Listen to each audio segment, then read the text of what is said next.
आज का ये दिन उत्तराखंड के लिए बहुत विशेष दिन है। आज देवभूमि के अंदर, देवभूमि की इस विधानसभा ने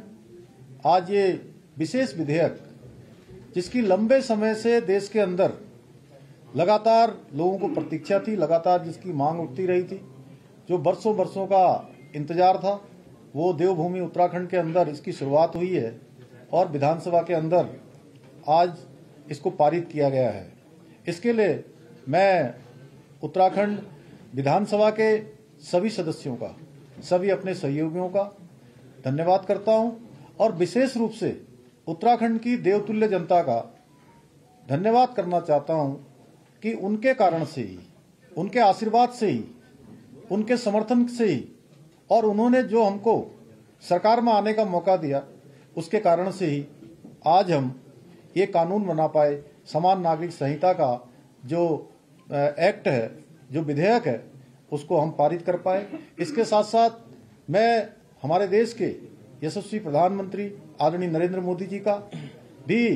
धन्यवाद करना चाहता हूं कि उनकी प्रेरणा से, उनके मार्गदर्शन में हमको आज ये विधेयक राज्य की विधानसभा में पारित करने का अवसर मिला और उनके मार्गदर्शन में हमने काम किया। हमको उन्हीं से प्रेरणा मिली। एक भारत श्रेष्ठ भारत का जो उनका संकल्प है, उसी संकल्प को अपनी प्रेरणा मानते हुए हम आगे बढ़े और आज इसको विधेयक के रूप में हम प्रेरित कर पाए। आदरणीय प्रधानमंत्री जी के मार्गदर्शन में उत्तराखंड में समान नागरिक संहिता का जो अवसर है, क्योंकि चुनाव के वक्त आदरणीय प्रधानमंत्री जी भी यहाँ आए थे, उन्होंने भी हमारे, जब हमने इस बात को रखा था, हमारी पार्टी ने रखा था, उन्हीं के मार्गदर्शन में रखा था। यह कानून सबको एक तरह से समानता का कानून है, सबको एक रूपता का कानून है, सबकी एकता का कानून है, सबका समान अधिकार का कानून है। यह, इसके बारे में अलग अलग लोग अलग अलग बातें कर रहे थे, लेकिन सारी बातें आज और कल जो 2 दिन विधानसभा के अंदर चर्चा हुई है, उस चर्चा में बहुत चीजें स्पष्ट हो गई हैं कि ये कानून हम किसी के खिलाफ नहीं लाए हैं, ये कानून किसी के विरुद्ध नहीं है, बल्कि ये उन माताओं, बहनों, बेटियों के लिए जिनके जीवन में कई बार कुरीतियों के कारण से, कई बार असमानताओं के कारण से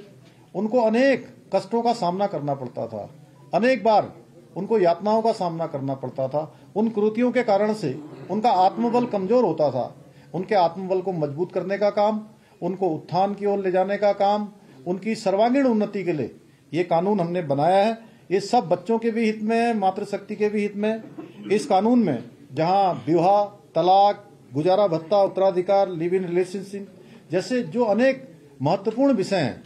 उन सभी विषयों को इस कानून में शामिल किया गया है और लगभग 2 वर्षों के इस कालखंड में, लगभग 12 फरवरी 2022 से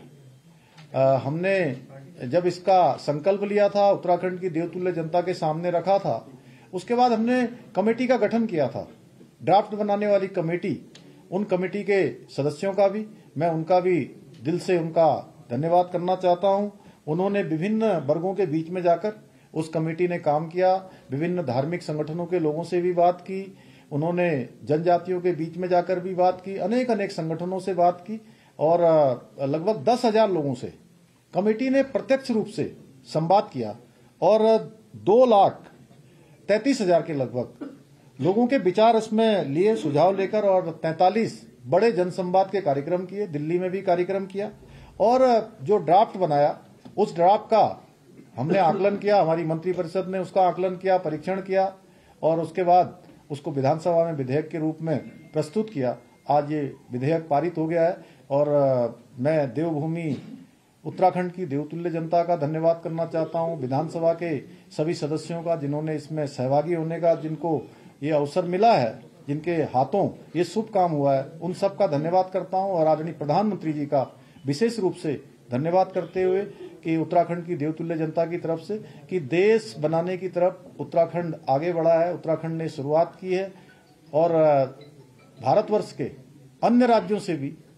हमारी अपेक्षा रहेगी कि हमने इसको यहाँ पारित कर दिया है, यहाँ एक्ट बना दिया है, महामहिम राष्ट्रपति जी के यहाँ इसको भेजेंगे और जल्दी महामहिम राष्ट्रपति जी के यहाँ से जैसे ही हमको स्वीकृति प्राप्त हो जाएगी तो हम इसको कानून के रूप में राज्य के अंदर लागू करेंगे और राज्य में लागू करने के लिए जो जरूरी व्यवस्थाएं हैं इतने दिनों में हम उन व्यवस्थाओं को भी सुनिश्चित करने का काम करेंगे।